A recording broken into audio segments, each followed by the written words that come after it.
Bab 71 4 tahun. Dengan kultivasi Wang Lin saat ini, dia tidak perlu tidur sama sekali. Setelah berbaring di tempat tidurnya sebentar, dia duduk dan memandang bulan di luar jendelanya. Dia melambaikan tangan kanannya dan mengambil labu, lalu meminumnya. Wang Lin bergumam pada dirinya sendiri, jumlah energi spiritual yang dibutuhkan untuk menerobos dari kondensasi Qi ke gedung fondasi terlalu besar. Saatnya mulai mengumpulkan embun. Si Tunan bertanya, benar. Hei bocah, kapan kamu berencana pergi menemukan elemen kayu untuk membantu menyelesaikan surga yang menantang manik?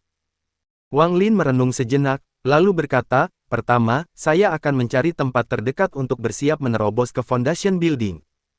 Kalau begitu, aku harus melihat bagaimana perkembangan Zhou Peng. Jika tidak ada yang tidak biasa terjadi, saya akan meninggalkan tempat ini. Malam berlalu dalam keheningan. Selama beberapa hari berikutnya, Wang Lin menghabiskan waktu bersama orang tuanya. Setelah setengah bulan, Wang Lin pergi. Setelah perpisahan yang enggan dari orang tuanya, dia pergi dalam cahaya berwarna pelangi. Wang Lin merasa sangat murung saat pergi. Dia tidak tahu kapan kesempatan berikutnya untuk kembali ke rumah. Mungkin dalam beberapa tahun, atau dia mungkin tidak akan kembali lagi. Awalnya, tempat yang dia rencanakan untuk digunakan untuk pelatihan pintu tertutup adalah gua dengan lubang di dinding, tapi dia memutuskan untuk tidak melakukannya. Tidak seperti kultivator lain, dia membutuhkan air di dalam gua, jika tidak peduli seberapa kaya energi spiritualnya, itu tidak akan menjadi tempat yang cukup baik. Juga, itu sangat dekat dengan Gunung Hangyue, jadi itu terlalu berbahaya. Setelah mencari di daerah sekitarnya, Wang Lin menemukan sebuah gua di dekat puncak gunung kosong. Ada genangan air bawah tanah dan banyak kotoran hewan di dalam gua. Sepertinya banyak hewan liar yang mengunjungi daerah ini. Setelah memeriksa gua dengan cermat dan memastikan tidak ada jalan keluar lain, Wang Lin dengan cepat menggunakan teknik atraksi dan menutup pintu masuk gua dengan batu. Akibatnya, gua menjadi tertutup sepenuhnya dan Wang Lin memulai pelatihan pintu tertutup keduanya. Setelah dia memulai pelatihan pintu tertutupnya, waktu berlalu. 1 tahun, 2 tahun, 3 tahun, 4 tahun. Tanpa dia sadari, 4 tahun telah berlalu. Adapun orang-orang yang tersisa dari Sekte Hangyue, mereka secara bertahap melupakan Wang Lin, berpikir bahwa dia telah meninggal. Liu Wenju dan wanita tua itu menyesal membiarkannya keluar. Orang yang paling senang dengan masalah ini pasti Lu Song, karena dia berhasil menjadi murid senior dari kelompok kecil itu. Adapun Huang Long dan yang lainnya dari generasinya, mereka tidak pernah memiliki banyak kontak dengan Wang Lin sejak awal. Mereka hanya memperhatikan Wang Lin karena kejadian baru-baru ini, jadi, setelah 4 tahun, mereka benar-benar melupakannya. Selama tahun pertama pelatihan pintu tertutup Wang Lin, dia terus berhubungan dengan Zhou Peng dan menemukan bahwa semua bangunan yayasan dan para tetua di atasnya menjalani pelatihan tertutup di pegunungan belakang, jadi tidak ada yang tahu tentang apa yang terjadi pada Zhou Peng. Selain itu, ia memiliki status sebagai murid senior dari Sekte Xuandao, jadi tidak ada murid yang berani mengacaukannya. Ini memungkinkan dia untuk mengumpulkan informasi dan diam-diam menjaga beberapa murid yang memiliki niat buruk terhadap Wang Lin. Dengan Zhou Peng secara diam-diam merawat orang-orang ini, Wang Lin secara bertahap memudar dari ingatan semua orang. Pintu masuk gua yang dibudidayakan Wang Lin sekarang tertutup tanaman, membuat gua itu tidak mungkin dideteksi. Dalam 4 tahun ini, pintu masuk gua menjadi tempat berkumpulnya berbagai hewan. Beberapa bahkan duduk di luar pintu masuk dan berkultivasi. Pada suatu hari, 2 lampu berwarna pelangi terbang menuju gua. 2 pria dan 1 wanita muncul dari cahaya saat mereka berhenti di dekat gua. Orang di depan adalah pria parubaya yang mengenakan pakaian hitam. Tubuhnya berhenti di udara dengan pedang terbang hijau di bawahnya. Pedang melepaskan aura dingin yang akan menyebabkan ketakutan pada orang lain. Di sebelah pria parubaya itu berdiri seorang gadis muda. Gadis itu sangat menarik dan suaranya sangat jelas.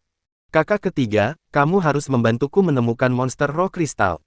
Persaingan untuk memasuki gunung belakang segera dan saya membutuhkan binatang roh kristal kayu yang bagus untuk dimurnikan menjadi roh pedang. Dengan roh pedang itu, aku pasti akan menang. Jika Wang Lin melihat gadis ini, dia akan menganggapnya sangat akrab. Ini adalah wanita bernama Su yang diam-diam jatuh cinta dengan Wang Zuo. Dia sekarang telah tumbuh dari remaja cantik menjadi wanita cantik. Pria parubaya itu kesurupan. Dia tiba-tiba sadar kembali dan berkata, "Adik perempuan, bekerja keras dan berjuang untuk pergi ke gunung belakang. Setelah saya membantu Anda menangkap makhluk roh kristal, saya harus mengikuti pelatihan pintu tertutup." Ada remaja lain yang berdiri di samping gadis itu. Dia sangat muda dan sangat dekat dengan gadis itu. Dia berkata, "Kakak dan adik senior, kalian berdua terbang terlalu cepat. Aku bahkan tidak bisa membuka mata. Karena kita sudah di sini, ayo turun." Gadis bernama Su berkata, "Kakak laki-laki, bukankah kamu mengatakan bahwa kamu telah mengikuti? Saya sudah memberi tahu Anda bahwa kultivasi Anda tidak cukup tinggi. Hanya kecepatan ini dan Anda tidak tahan." Pria parubaya itu menoleh, memandang keduanya, dan berkata, "Adik laki-laki, bakatmu bagus, tapi jika kamu bahkan tidak tahan dengan sedikit kesulitan ini, bagaimana kamu akan berkultivasi di masa depan?" Pemuda itu jelas sangat takut pada pria parubaya dan berkata, "Kakak ketiga, saya tahu saya salah." Gadis bernama Su menepuk kepala pemuda itu dan berkata, "Kakak laki-laki, tunggu sebentar. Setelah kita menangkap binatang kristal itu, kita bisa kembali ke sekte." Pemuda itu dengan cepat mengangguk dan berbisik, "Kakak senior, kamu adalah salah satu jenius dari sekte Suandao. Anda berhasil beralih dari lapisan keempat ke lapisan ketujuh hanya dalam 4 tahun. Kali ini, setelah Anda menangkap binatang kristal dan memurnikannya menjadi roh pedang, Anda akan menjadi salah satu ahli di sekte Suandao. Kau harus membantuku saat lisan menggangguku di masa depan." Gadis itu menggelengkan kepalanya dan tersenyum kusut. Berbicara tentang jenius, kakak laki-laki Liu Feng pasti salah satunya. Dia hampir mengejar kultivasi kakak senior dan akan segera menerobos ke lapisan ke-13. Ada juga kakak perempuan Liu Mei, yang sudah mencapai lapisan ke-12. Mereka semua awalnya adalah murid sekte Suandao, jadi mereka secara alami memiliki akses ke gunung belakang. Saya berasal dari Heng Yue Sekte, jadi saya harus berjuang untuk salah satu tempat yang tersisa di gunung belakang. Saya harap saya bisa menang kali ini." Pria parubaya itu mendengus dan dengan tidak puas berkata, "Kelelawar Liu Feng itu tumbuh begitu cepat karena dia bisa masuk ke gunung belakang. Itu hanya karena leluhur memperhatikan gunung belakang Heng Yue Sekte yang dia buat sejauh ini. Jika bukan karena leluhur, bagaimana Liu Feng bisa tumbuh begitu cepat? Bahkan jika dia memiliki bakat yang hebat, tanpa energi spiritual yang besar, akan membutuhkan waktu bertahun-tahun untuk menerobosnya." Gadis bernama Su tersenyum dan mengganti topik, "Kakak ketiga, lihat tempat ini. Saya ingat ini sangat berbeda dari sebelumnya. Mengapa ada begitu banyak hewan liar yang membudidayakan di sekitar sini?" Bab 72 Merebut Fondasi. Pria parubaya itu melihat sekeliling sebentar, lalu bergumam, "Tempat ini memang aneh. 2 tahun lalu, tiba-tiba ada ledakan energi spiritual yang menarik makhluk-makhluk ini. Sejak itu, gelombang energi spiritual telah dikirim dari sekitar sini. Itulah yang menarik binatang buas." Mata pemuda itu tiba-tiba berbinar. Dia berkata, "Kakak bela diri, mungkinkah ada harta karun di sini?" Orang tengah terkekeh dan berkata, "Ada beberapa sesepuh yang juga berpikir demikian, tetapi setelah mencari beberapa saat, mereka memutuskan bahwa pelepasan energi spiritual adalah kejadian alami." Pemuda itu menghela nafas kecewa dan berkata, "Itu sangat disayangkan. Kalau saja memang ada harta karun di sini." Pria parubaya itu tertawa dan berkata, "Sudah larut. Aku akan menangkap monster roh kristal yang kuat, lalu kita bisa kembali." Dengan itu, pria parubaya menyebarkan akal ilahi dan menemukan 7 hingga 8 binatang roh kristal dan mulai mengamati mereka. Tepat pada saat itu, semua binatang yang sedang berkultivasi tiba-tiba mulai bergerak, seolah-olah ada sesuatu yang mengejutkan mereka. Beberapa bahkan mulai menggeram. Secara bertahap, jumlah geraman mulai meningkat, sampai semua binatang itu mengaum. Raungan mereka diarahkan ke tebing yang dipenuhi tumbuhan. Pria parubaya itu tercengang. Sebelum dia dapat memanggil rekan-rekannya untuk segera meninggalkan daerah itu, perasaan ilahi yang sangat besar menyapu mereka. Wajah pria parubaya itu sangat berubah. Bahkan dengan tingkat kultivasi lapisan ke-12, dia merasa benar-benar tidak berdaya di bawah perasaan ilahi ini. Gadis bernama Su, yang berada di sebelah pria parubaya, wajahnya menjadi pucat. Pedang terbang di bawah kakinya menyala dan jatuh ke tanah. Gadis dan pemuda yang memeluknya juga jatuh ke tanah. Pedang terbang di bawah pria parubaya juga tersendat dan dia harus menggunakan semua kekuatannya untuk mempertahankan penerbangan. Dia mengambil satu langkah dan menangkap dua orang yang jatuh sebelum mendarat di tanah. Hanya tindakan sederhana ini yang membuatnya bersimbah keringat. Setelah dia mendarat, dia dengan cepat menggenggam tangannya dan berkata, "Junior adalah murid dari Sekte Suandao, lihai. Saya tidak tahu senior berkultivasi di sini. Mohon maafkan kami." Gadis bernama Su juga memperhatikan perasaan ilahi itu. Itu menyebabkan dia kehilangan kendali atas pedang terbangnya. Dia dengan hormat berkata, "Junior adalah murid Suandao Sekte Su Fei." Pemuda itu sangat ketakutan sehingga tidak ada jejak darah di wajahnya. Dia berdiri di sana, mengepalkan pakaian gadis itu, tidak berani berbicara. Semua binatang itu juga merasa menggigil ketika perasaan ilahi menyebar ke seluruh tubuh mereka. Semuanya menampakkan ekspresi kaget dan takut. Mereka berbohong di tanah, tidak berani bergerak. Suandao Sekte, suara yang sangat tua bergema dari sekitarnya. Sulit untuk mengatakan apakah suara itu senang atau marah. Pria parubaya itu mengerang. Jika dia sendirian, dia bisa saja melarikan diri ketika dia menemukan ada sesuatu yang tidak beres, tetapi sekarang, dengan seorang adik perempuan dan adik laki-laki kecil di sini, jika dia melarikan diri, maka tuan mereka pasti akan meminta pertanggungjawabannya. Dia hanya bisa berharap, karena Suandao Sekte begitu dekat dan mereka belum melakukan apapun untuk menyinggung senior ini, senior tidak akan melakukan apa-apa. Setelah senior mengucapkan kalimat itu, dia mulai berpikir. Pria parubaya itu mengatupkan giginya dan memutuskan bahwa hidupnya lebih penting. Jika senior mulai bertindak dengan niat membunuh, maka dia akan menyelamatkan dirinya sendiri terlebih dahulu. Dahi Su Fei dipenuhi butiran keringat. Dia menjadi sangat gugup saat melihat kakak ketiganya, yang selalu tenang, pucat ketakutan. Dia ragu-ragu sejenak, lalu berkata, "Senior, junior tidak melakukan apapun yang menyinggung perasaanmu. Kamu." Sebelum dia selesai berbicara, suara tua itu mengeluarkan suara terkejut dan berkata, "Kamu bilang namamu Su." Gadis itu tertegun. Dia dengan hormat menjawab, "Murid bernama Su." Suara itu kembali diam. Setelah waktu yang lama, suara itu mendesah dan berkata, "Kamu bisa pergi." Dengan itu, tiba-tiba terjadi perubahan di langit, seolah-olah ada tangan tak terlihat yang melambai di udara. Ketiganya didorong jauh oleh angin yang tak terhentikan. Pria parubaya itu merasa lebih ngeri. Tepat pada saat itu, dia merasa seperti seluruh tubuhnya di penjara. Jika senior ini ingin membunuhnya, dia bahkan tidak akan bisa bereaksi. Karena takut, dia segera meraih adik laki-laki dan perempuan juniornya dan bergegas pergi secepat mungkin tanpa sepatah kata pun ketika kekuatan pembatas di sekitar mereka telah hilang. Dia takut senior akan berubah pikiran, jadi dia menggunakan semua kekuatannya untuk melarikan diri. Setelah ketiganya pergi, tebing yang tertutup tumbuhan mulai berguncang hingga semua tumbuhan rontok, menampakkan gua yang gelap. Seorang laki-laki muda dengan rambut sampai ke pinggang perlahan berjalan keluar. Wajahnya putih dan matanya berbinar. Saat dia keluar dari gua, semua binatang buas mulai merengek. Mata mereka memohon belas kasihan. Pemuda berambut panjang itu berumur sekitar 20 tahun. Tatapannya dingin saat dia melihat semua binatang itu. Dia tetap diam saat dia melihat ke arah Gunung Hang Yue dengan penyesalan di dalam hatinya. Dia adalah Wang Lin, yang telah berkultivasi dengan pintu tertutup selama 4 tahun. Mata Wang Lin berbinar.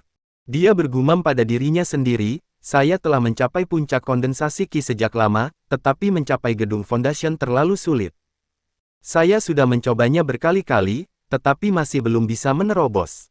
Situ, apakah metode yang Anda sebutkan benar-benar membantu saya mencapai gedung fondasi lebih cepat?" "Iya.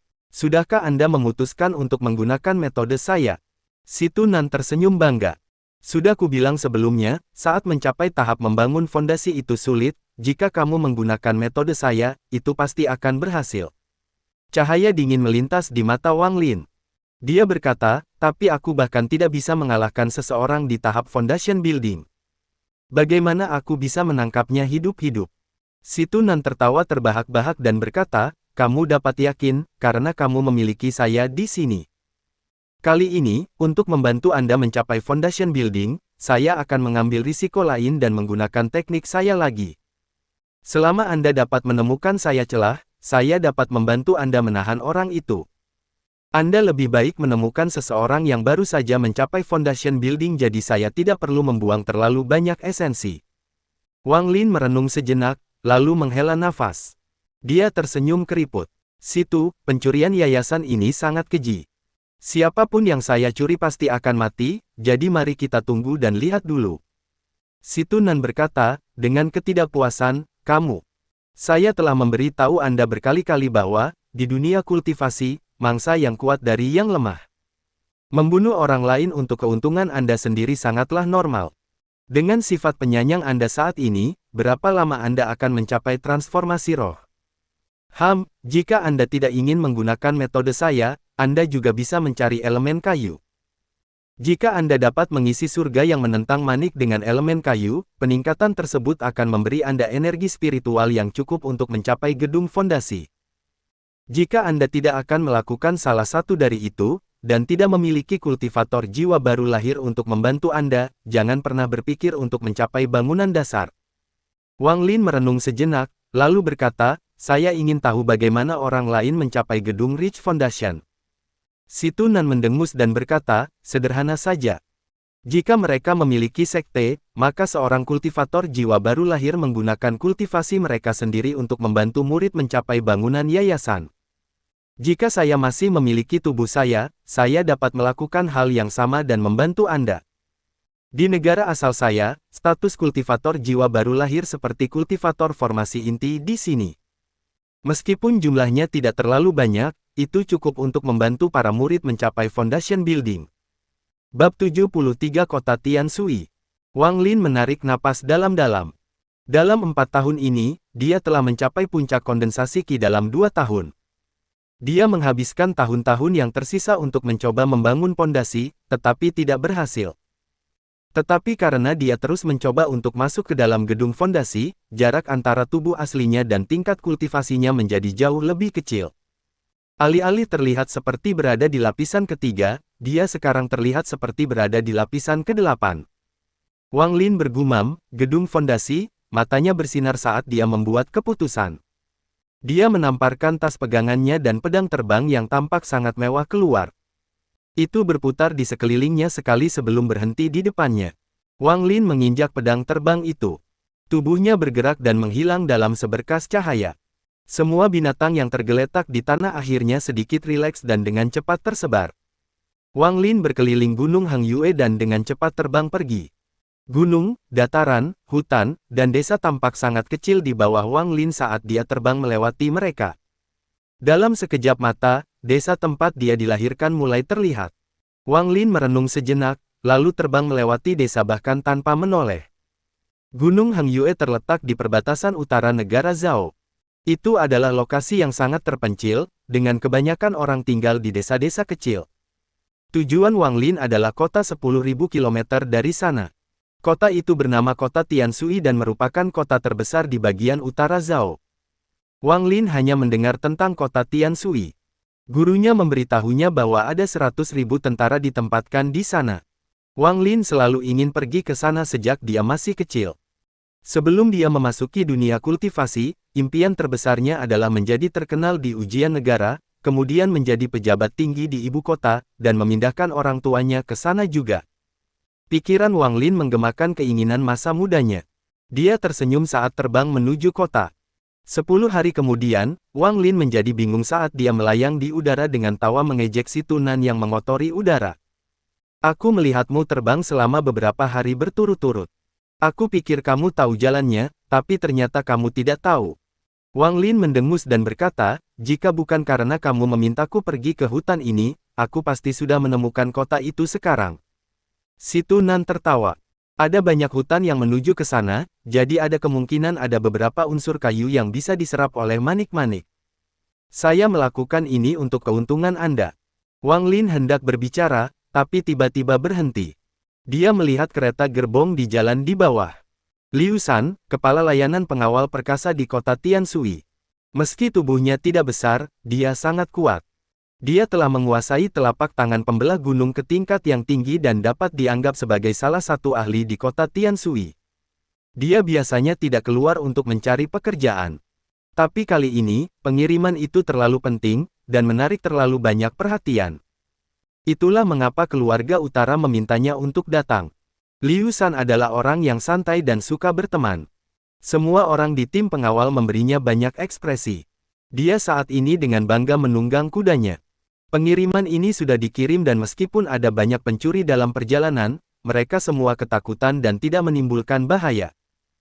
Krisis paling berbahaya adalah ketika mereka diserang oleh bandit Greenwood, tetapi ketika mereka melihat Liu Shan ada di sana, mereka memberinya wajah dan tidak menyerang, membuatnya sangat bangga. Dia menutup matanya dan sedikit santai.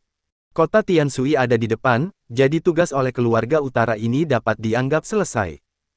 Di atas kuda di sebelah kanan Liu Shan duduk seorang pria muda yang sangat kuat. Dia tertawa dan bertanya, "Pemimpin, setelah kita menyelesaikan pengiriman besar ini, menurutmu berapa keuntungan yang akan diberikan keluarga utara kepada kita?" Seorang pria berwajah gelap juga berkata, "Pemimpin, pengiriman ini sangat penting sehingga kita harus bisa mendapatkan bagian keuntungan yang layak, bukan?" Liu Shan menatap mereka dan berkata, "Kapan keluarga utara pernah menipu kita? Tunggu dan lihat saja. Siapa takut?" Pria muda itu tidak takut. Dia menepuk kudanya dan berkata, "Oke, dengan kata-kata pemimpin, aku lega." Pria berwajah gelap itu tertawa. Tepat sebelum dia akan berbicara, wajahnya tenggelam. Dia bertanya, "Pemimpin, apakah Anda melihat seseorang berdiri di sana?" Liu Shan memfokuskan pandangannya dan melihat sosok berdiri di persimpangan jalan. Wajahnya juga tenggelam. Dia berkata, "Yang Shen, tanyakan padanya apa yang terjadi. Jika dia butuh bantuan, beri dia uang." Bagaimanapun, setiap orang mengalami masa-masa sulit. Kepala Yang Shen terangkat. Dia mengarahkan kudanya dan menyerbu ke arah orang itu. Ketika dia semakin dekat, bukannya melambat, dia mulai mengisi daya lebih cepat. Ketika Liu Shan melihat ini, dia mengerutkan kening. Meskipun Yang Shen melakukan pekerjaannya dengan baik, setiap kali dia melakukan sesuatu, dia harus memaksa orang lain ke posisi yang lebih rendah. Pria berwajah gelap itu tertawa dan berkata, "Yang Shen tidak takut untuk menyerang, tapi anak itu benar-benar memiliki keterampilan menunggang kuda yang baik." Orang yang berdiri di kayu salib adalah Wang Lin. Dia melihat seseorang keluar dari kereta gerbong. Orang itu dengan cepat tiba di hadapannya. Yang Shen cukup dekat untuk melihat seperti apa rupa orang asing itu. Meski orang itu masih sangat muda, dia juga sangat tenang. Dia mengagumi pemuda itu karena tidak takut sama sekali dengan kecepatannya. Dia membalikkan kudanya dan menyerempet sisi Wang Lin. Setelah dia menyerbu melewati Wang Lin, mundur beberapa langkah, menggenggam tangannya, dan berkata, "Saya Yang Shen dari pengawal perkasa dari kota Tianshui. Apakah teman perlu bantuan?" Pandangan Wang Lin mengamati Yang Shen. Dia menggenggam tangannya dan berkata, "Saya mencari arah ke kota Tianshui. Maaf jika aku mengganggumu." Yang Shen tertegun. Dia memandang Wang Lin beberapa kali, terutama tangan dan kepala Wang Lin. Dia tersenyum dan berkata, "Tidak masalah. Kota Tianshui tidak jauh. Untuk apa saudara pergi ke kota Tianshui?" Yang Shen menatap Wang Lin sedikit lagi. Sekarang, gerbong telah menyusul dan sebuah suara berteriak, "Yang Shen, apa yang terjadi?"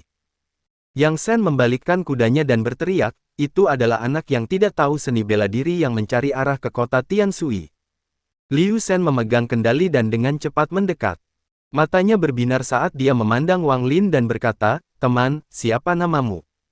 Wang Lin menggenggam tangannya dan berkata, "Halo, pemimpin pengawal.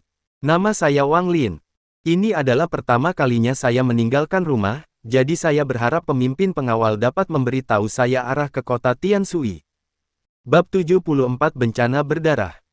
Liu Shan, setelah memeriksa Wang Lin dengan cermat, tiba-tiba bertanya, "Apakah Anda seorang siswa yang terburu-buru ke sini untuk mengikuti ujian?" Ekspresi Wang Lin tetap tenang. Dia menggelengkan kepalanya dan berkata, "Saya tidak di sini untuk ujian. Saya memiliki keterampilan dalam bidang kerajinan dan ingin mencari nafkah di kota." Liu Shan sedikit santai. Pertanyaannya memiliki makna yang dalam. Ujian negara sudah hampir tiba, sehingga banyak desa setempat mengirim siswanya ke kota untuk mengikuti ujian. Namun, semua siswa itu akan membawa kotak berisi bahan tulis, tetapi Wang Lin tidak membawa apa-apa. Jika dia mengakui bahwa dia adalah seorang siswa di sini untuk ujian, dia harus berhati-hati terhadap orang ini. Tapi Liu Shan tidak menganggapnya terlalu serius. Dia tertawa dan berkata, benar-benar kebetulan. Kami juga menuju kota Tianshui. Teman, bagaimana kalau kamu bepergian dengan kami? Ekspresi penuh syukur menyapu wajah Wang Lin. Dia berkata, terima kasih, pemimpin pengawal. Pria berwajah gelap itu memandang Wang Lin dan tertawa. Nak, bisakah kau menunggang kuda? Wang Lin dengan kusut tersenyum dan menggelengkan kepalanya. Liu Shan menunjuk ke arah kereta di belakangnya dan berkata, apa yang harus saya syukuri? Setiap orang mengalami kesulitan saat mereka bepergian. Anak muda, hanya ada 4 hari tersisa sampai kita mencapai kota. Wang Lin menggenggam tangannya. Tanpa sepatah kata pun, dia naik kereta. Dia melihat ke belakang dan melihat lusinan gerbong serupa. Dia memindai mereka dengan akal ilahi dan menemukan semuanya kosong. Dia tidak peduli lagi dan duduk bersila. Yang Shen mengekang kudanya dan berjalan di samping Wang Lin. Dia bertanya, teman, kenapa kamu tidak membawa bagasi untuk perjalananmu? Wang Lin menghela nafas dan menggelengkan kepalanya. Dia berkata, saya bertemu perampok di jalan. Yang Shen tertegun. Dia memandang Wang Lin sebentar, lalu berkata, menjaga hidupmu lebih penting. Daerah ini tidak aman akhir-akhir ini. Saat mereka berbicara, ekspresi Wang Lin tiba-tiba berubah. Dia mengangkat kepalanya dan melihat ke arah hutan di depannya. Dia memperluas akal ilahi dan menemukan 2 orang bersembunyi di sana, menatap karavan. Bahkan setelah karavan itu lewat, mereka berdua masih tidak melakukan apa-apa, jadi Wang Lin tidak mengatakan apa-apa dan mengabaikan mereka. Setelah seharian melakukan perjalanan, matahari mulai terbenam dan malam akan segera datang. Liu Shan berteriak dari depan, anak-anak, kita akan mencapai daerah kota Tianshui besok dan keluarga utara akan mengirim seseorang untuk menyambut kita. Hari ini, kami tidak akan dapat menemukan penginapan, jadi kami akan berkemah di sini untuk beristirahat sebentar, lalu berangkat besok pagi. Begitu kita sampai di kota, aku akan mengajak kalian ke Red Ice Palace untuk mencarikan beberapa gadis cantik untuk diajak bermain. Semua pria tertawa, lalu turun dari kudanya. Mereka membentuk lingkaran dengan gerbong dan mengikatkan kuda ke gerbong. Setelah itu, mereka mendirikan tenda. Beberapa pergi tidur sementara yang lain mulai minum. Suasana menjadi sangat hidup. Ada juga 3-5 orang yang bergiliran patroli di area tersebut. Setelah Wang Lin turun dari kereta, Yang Shen menariknya ke samping api unggun. Selama percakapan mereka, Yang Shen menemukan bahwa dia sangat menyukai Wang Lin dan banyak membual tentang perbuatannya kepadanya. Semakin tertarik Wang Lin dalam ceritanya, semakin bersemangat dia saat membicarakan mereka. Itulah mengapa dia menyeret Wang Lin untuk berbicara saat kelompok itu berhenti untuk beristirahat. Ada 3 orang duduk di dekat api unggun. Selain kepala pengawal Liu Shan dan pria berwajah gelap, ada juga seorang pria berpenampilan sarjana parubaya. Dia mengenakan jubah biru, kulitnya pucat, dan dia memiliki dahi yang lebar, tetapi matanya menampakkan cahaya yang cerdas. Melihat Wang Lin datang, Liu Shan tertawa. Tuan, ini adik laki-laki yang saya ceritakan, yang pergi ke kota Tianshui untuk mencari nafkah. Dengan itu, dia berkata kepada Wang Lin, adik laki-laki, ini adalah Tuan Wang pengawal perkasa kita. Kamu juga bernama Wang, jadi kalian pasti punya hubungan. Kalian harus bicara. Tuan Wang adalah orang yang sangat berpengetahuan yang telah melihat banyak hal. Sarjana parubaya itu tertawa pelan dan berkata, Lao Liu, kamu tidak perlu membual untukku. Apa yang saya tahu tidak dianggap banyak. Liu Shan memutar matanya dan berkata, siapa bilang? Jika Anda adalah orang kecil, maka saya bukan apa-apa. Adik laki-laki, Tuan Wang ini adalah makhluk yang hidup abadi. Dia tahu segalanya dari atas ke bawah. Kemampuannya untuk meramal nasib sangat luar biasa.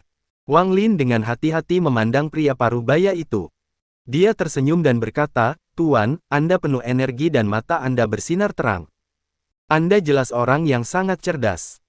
Pelajar parubaya itu menatap Wang Lin dengan terkejut dan berkata, sepertinya adik laki-laki sama denganku. Saya melihat adik laki-laki itu terlihat seperti seorang sarjana, tetapi menyembunyikan naga di dalamnya. Masa depanmu tidak akan rata-rata. Wang Lin tersenyum dan berkata, guru desa saya juga berbicara tentang meramal. Setelah mendengarkan sebentar, saya juga belajar sedikit. Sarjana parubaya itu tertawa. Pria berwajah gelap dengan cepat berkata, Tuan Wang, periksa punyaku juga. Saya sudah mulai tua. Akankah saya beruntung dengan pernikahan? Liu Shan tertawa. Sudah berapa kali kamu bertanya dalam perjalanan ini? Setiap kali Tuan Wang memeriksa seseorang, itu membutuhkan banyak energi, jadi lupakan saja. Pria berwajah gelap itu mengabaikan kata-kata Liu Shan dan menatap sarjana parubaya itu. Sarjana parubaya itu merenung sedikit, lalu menjawab, baik, saya akan memeriksanya untuk Anda. Yang Shen, bukankah kamu juga bertanya padaku? Aku akan memeriksa kalian berdua. Karena itu, dia menutup matanya. Ketika dia membukanya kembali, mereka bersinar keemasan. Ekspresi Wang Lin tetap sama, tetapi hatinya goyah. Dia menyebarkan akal ilahi dan menemukan bahwa ada sepotong energi spiritual bergerak di dalam diri pria parubaya itu. Energi spiritual bergerak ke jalur yang aneh dan tiba di mata pria parubaya itu. Pria parubaya itu menatap pria berwajah gelap itu. Dia menggumamkan beberapa kata, seolah dia sedang menghitung sesuatu, dan tangannya membentuk segel. Wajahnya memerah saat dia berkata, sambil mengerutkan kening, Liu Laowu, ada bencana berdarah di masa depanmu. Jika Anda bisa melewatinya, Anda akan menikah 3 bulan setelah acara tersebut. Pria berwajah hitam itu tertegun. Sebuah bencana. Tidak masalah. Kami para pengawal hidup dalam bahaya, jadi harus berurusan dengan pertempuran berdarah itu normal, jawabnya. Pria parubaya mengalihkan pandangannya ke Yang Shen. Ekspresinya berubah. Dia berkata, aneh. Mengapa Anda juga memiliki sinar berdarah yang mewakili bencana? Dengan itu, dia dengan cepat melihat ke arah Liu Shan dan wajahnya menjadi gelap dan berkata, ada yang salah. Teknik yang diturunkan oleh keluarga saya ini tidak pernah salah. Lao Liu, kamu juga memiliki tanda bencana berdarah. Dengan itu, dia berdiri dengan ekspresi serius dan melihat orang-orang di sekitarnya. Wajahnya menjadi lebih serius. Lao Liu, saya pikir ada yang salah. Saya melihat bahwa setiap orang di sini memiliki sinar bencana berdarah. Ini tidak mungkin kebetulan, kata sarjana parubaya itu. Mata Liu Shan menyipit. Dia melihat sekeliling, lalu bertanya, Tuan, apakah Anda bermaksud mengatakan bahwa kita akan segera menghadapi bencana berdarah? Sarjana parubaya itu mengangguk. Setelah matanya menyapu Wang Lin, dia tertegun. Dia dengan hati-hati memandang Wang Lin dan ekspresinya tiba-tiba berubah. Wajahnya memerah dan dia mengeluarkan seteguk darah. Wajahnya menunjukkan ekspresi ketakutan. Dia menunjuk dan Wang Lin dan meledak, kamu. Bab 75 bertemu musuh lagi. Liu Shan dan kelompoknya tercengang. Mereka belum pernah melihat pria parubaya bertingkah seperti ini. Dia diam-diam menjauh beberapa langkah dari Wang Lin dan bertanya, Tuan, bagaimana dengan adik kecil ini? Apakah dia akan menghadapi bencana berdarah itu karena kita? Ekspresi Wang Lin tenang. Dia memandang pria parubaya itu, tetapi tidak mengatakan sepatah kata pun saat suara malas si Tunan melayang ke telinganya. Bayi kecil ini menarik. Teknik peramalannya cukup bagus.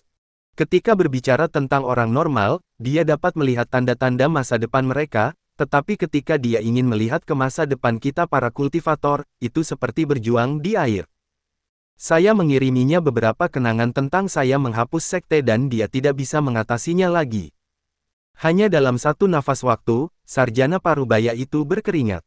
Pandangannya ke arah Wang Lin tidak lagi netral, tetapi dipenuhi ketakutan. Dia mendengar kata-kata Liu Shan dan dengan cepat berkata, tidak ada hubungannya dengan adik kecil.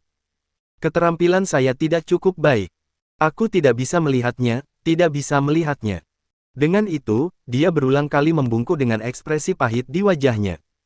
Adegan yang dia lihat sebelumnya sudah benar-benar membuatnya tercengang. Itu bukanlah dunia normal, tapi neraka yang penuh dengan darah. Orang-orang di tempat kejadian itu jelas bukan manusia. Mereka mampu terbang di langit dan menghancurkan gunung. Pria parubaya tumbuh dengan mempelajari teknik meramal, jadi dia tahu bahwa makhluk abadi itu ada. Dia juga tahu bahwa dia tidak boleh terlibat, atau dia akan mati. Liu Shan mengerutkan kening dan hendak berbicara ketika dia tiba-tiba mendengar jeritan. Seorang kepala terbang melalui area tersebut dan mendarat di tanah. Itu berguling sampai berhenti di samping api. Ekspresi Liu Shan berubah drastis. Dia segera berdiri ketika dia menyadari bahwa kepala ini milik seseorang yang sedang berpatroli di daerah tersebut. Yang Shan meraih kepalanya. Dia mengepalkan tinjunya dan berkata, "Ergo, saudara akan membalas dendam untukmu." Semua penjaga mengeluarkan senjata mereka dan niat membunuh mereka menyebar ke sekitarnya. Pria berwajah gelap itu berdiri di samping Liu Shan dan bertanya, "Siapa kamu? Sepertinya kalian sama sekali tidak mengerti aturannya." Tawa gelap terdengar dari kejauhan. Mengikuti suara gemerisik, lusinan pria berpakaian hitam muncul dari tanah. Mereka membersihkan kotoran dari pakaian mereka saat mereka menatap semua orang. Telapak tangan yang membelah gunung Liu Shan, "Berikan kami barang itu dan kami akan segera pergi. Jika tidak ada yang akan pergi dari sini hidup-hidup." Seorang pria kurus dan tua berjalan keluar dari kelompok pria berpakaian hitam. Wajah Liu Shan setenang air. Dia berkata, "Saya bertanya-tanya siapa itu. Sepertinya itu pengawal burung nasar." Orang tua itu tertawa. "Pria bernama Liu, tidak perlu mengatakan hal-hal yang tidak berguna. Pengawal perkasa Anda secara resmi pergi untuk melakukan pengiriman, tetapi diam-diam membawa kembali ginseng berusia 500 tahun. Jika Anda menyerahkannya, Anda semua akan aman. Jangan biarkan hal seperti itu membahayakan hidupmu." Liu Shan mengerutkan kening. Dia memandang orang-orang di sekitarnya dan berpikir, bagaimana pengawal burung bangkai tahu bahwa saya menyembunyikan ginseng. Sepertinya ada orang dalam bisnis yang sama dengan hati yang tamak. Dengan itu, pandangannya tertuju pada Wang Lin dan dia mencibir. Dia melirik pria berwajah gelap itu. Dia mengepalkan tangannya dan berkata, dengan suara yang dalam, "Apakah saya memiliki ginseng atau tidak? Apakah Anda akan mencurinya dari saya dengan keterampilan seni bela diri Anda yang lebih rendah?" Pria berwajah gelap itu menerima pesan itu dan diam-diam berada di belakang Wang Lin. Wang Lin mengerutkan kening. Pria parubaya dengan cepat menghentikan pria berwajah gelap itu dan berkata, "Apa yang kamu lakukan? Adik kecil ini bukanlah musuh." Pria berwajah gelap itu tertegun dan tidak bisa menanggapi. Tepat pada saat itu, lelaki tua itu tertawa. "Pria bernama Liu, saya tidak bisa mengalahkan Anda, tetapi bos kami akan bertindak secara pribadi. Anda adalah orang mati." Dengan itu, dia mundur beberapa langkah dan berkata, "Bos telah tiba." Dia segera membungkuk di tanah. Semua pria berpakaian hitam menjadi sangat bersemangat. Mereka semua melakukan hal yang sama seperti orang tua itu dan berteriak, "Bos telah tiba." Suara dingin tiba-tiba datang dari semua sisi. "Keluarkan ginsengnya, atau kamu akan mati." Saat suara itu tiba, bola api seukuran kepalan tangan terbang ke lingkaran gerbong. Bola api yang sangat panas mengenai salah satu anggota pengawal. Bahkan sebelum dia bisa berteriak, dia dibakar sampai mati. Pada saat itu, semua orang yang mengawal tercengang. Beberapa dari mereka bahkan kehilangan pegangan pada senjatanya dan menjatuhkannya ke tanah. Mata Yang Shen menunjukkan ekspresi ketakutan. "Apa, senjata apa itu?" Dia berteriak. Panas melonjak di sekitar api, membuat penjaga pengawal mengerti betapa panasnya api itu. Wajah Liu Shan dipenuhi dengan keterkejutan. Dia mundur beberapa langkah dan menatap tubuh yang terbakar, tidak bisa mengatakan sepatah kata pun. Mata pria berwajah gelap itu mengungkapkan ketakutan yang luar biasa. Dia berkata, sambil gemetar, "Teknik abadi, abadi." Pria berwajah gelap mengikuti tes untuk masuk sekte ketika dia masih kecil. Setelah gagal, ia memasuki dunia seni bela diri. Ujian itu tertanam dalam di benaknya, jadi ketika dia melihat bola api, dia segera menghubungkannya. Orang tua itu mengungkapkan ekspresi bangga dan berkata, "Tentu saja bos kita adalah seorang yang abadi. Mengapa Anda tidak segera menyerahkan ginseng kepada kami?" Semua anggota pengawal memandang Liu Shan. Mata mereka menampakkan teriakan minta tolong. Jika itu orang normal, mereka akan memiliki keberanian untuk bertarung, tapi ini abadi. Semua penjaga pengawal kehilangan keinginan mereka untuk bertarung. Liu Shan menunjukkan ekspresi pahit. Dia akan berbicara ketika 3 bola api lagi muncul di udara, tidak bergerak. Mata Wang Lin berbinar dan dia menjadi sangat tertarik. Dari tampang bola api, orang yang melemparkannya tidak mungkin lebih tinggi dari lapisan ketiga. Dia menyentuh dagunya dan memancarkan perasaan ilahi. Dia segera menemukan orang itu di pohon besar tidak jauh dari situ. Apa ini? Wang Lin bergumam. Dia tercengang. Orang tersebut berusia sekitar 20 tahun dan berada di puncak lapisan kedua. Dia hampir bisa masuk ke lapisan ketiga. Wajah pemuda itu suram dan penuh bekas luka. Pada pandangan pertama, dia terlihat sangat ganas, tetapi semakin banyak Wang Lin terlihat, semakin dia terlihat akrab. Sarjana parubaya itu menghela nafas. Lao Liu, berikan pada mereka. Bahkan jika keluarga utara tahu, mereka tidak akan menyalahkan kami. Musuh itu abadi. Bagaimana kita manusia bisa bertahan melawan dia? Liu San ragu-ragu sebentar, lalu dengan putus asa mengeluarkan tas kecil dan meletakkannya di tanah. Saat koper itu mendarat di tanah, koper itu naik ke udara. Namun, itu tidak terbang ke orang-orang pengawal burung herring, tetapi ke tangan Wang Lin.